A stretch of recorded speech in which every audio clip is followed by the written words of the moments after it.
Oui, Flavie, Adrien, regardez la belle énergie qui est derrière. Ils sont présents.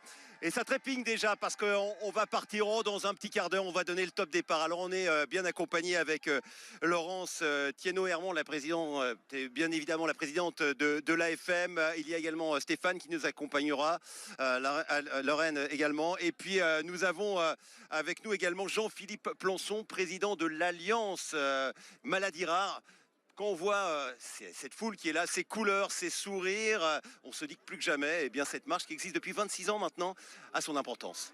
Absolument, c'est un moment festif, vous le voyez, coloré, qui nous permet de montrer ce qui d'habitude ne se voit pas, ces 3 millions de malades touchés, concernés par une maladie rare, et qui vont battre, alors pas les 3 millions, mais nous serons plus de 2000 cet après-midi à battre le pavé parisien dans le cadre du Téléthon, et nous comptons sur l'ensemble des Français pour alimenter toute la journée le Téléthon, la cagnotte du Téléthon bien sûr. Alors battre le pavé, battre la maladie, on va marcher 6 à 7 km, 6, 7, on rajoute un 3, le 36, le 37 bien évidemment pour apporter vos dons et puis on donnera le décompte tout à l'heure qui viendra s'ajouter au décompte bien évidemment des dons qui sont faits. On vous attend ici au Jardin du Luxembourg, un très bel endroit avec déjà tous les marcheurs qui sont présents et qui vous attendent pour le départ dans une quinzaine de minutes. Allez, donnez un peu de la voix. De la marche des maladies rares où se trouve, vous savez, Alexandre Boyon, toujours dans une ambiance effervescente. Alors, ça use les souliers, non? Ouais, Flavie, écoutez, il y a une belle ambiance, le soleil est en train un peu de se coucher, mais je peux vous dire que des couleurs, il y en a partout. On a bien marché, on a bien avancé, on est en direction du boulevard Raspail, on remonte progressivement, il reste environ un quart du parcours à faire avec un chiffre qui est là. 6, 37. Voilà, vous l'avez compris, 36, 37, et puis on est en compagnie de Stéphane Rouillon. Stéphane, c'est le papa de Kevin. Kevin, il est atteint d'une maladie particulière, vous voyez son nom, l'ataxie de Friedreich, c'est un peu barbare comme nom. Cette pathologie, c'est quoi, Stéphane? Donc c'est une maladie rare, c'est aussi pour ça qu'on est là, neurologique, génétique, donc transmise par les parents, et aussi dégénérative. À savoir que les symptômes évoluent avec l'avancée de la maladie.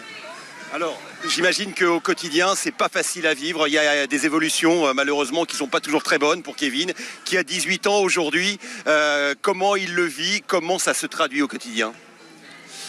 Étant donné que c'est une maladie qui atteint le système nerveux central, il y a effectivement beaucoup de symptômes, à commencer en général par la perte de la marche.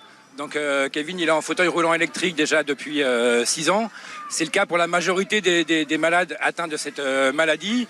Ils ont également des troubles de l'élocution, des troubles de l'audition, de la vision.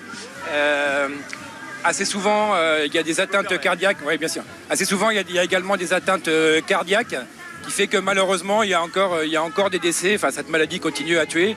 Donc c'est pour ça aussi qu'il faut continuer le combat. Problème de motricité, vous l'avez dit, il ne peut plus marcher aujourd'hui. Donc c'est important de participer symboliquement à cette marche avec ces milliers de participants, de familles, de malades, d'amis qui sont présents. Oui, c'est très très important. Comme ça a déjà été dit, il y a des milliers de maladies rares. Donc on est tous très isolés. Et cette marche, c'est vraiment un des moments phares de l'année dans lesquels on est tous rassemblés. Les maladies sont inconnus du grand public. Mais voilà, ensemble, évidemment, on est plus fort. Comme on l'a déjà dit, ça représente 3 millions de personnes, hein, donc c'est énorme. Et donc il y a beaucoup aussi d'associations qui sont présentes. Ces associations, souvent, sont gérées par des bénévoles, reposent sur la générosité du public. Donc on a vraiment besoin d'aide. Nos malades ont besoin des associations. Et nous, on a besoin de vous pour nous aider à faire fonctionner les associations, aider les malades. Eh bien écoutez, la transition est toute trouvée, besoin de vous, pour eux, pour vous aussi, avec un chiffre, ou plutôt quatre chiffres, le 36, 37, et ici on va tous se battre pour le 36, 37 avec I Will Survive, tout un symbole. On se retrouve tout à l'heure pour l'arrivée. Merci Stéphane.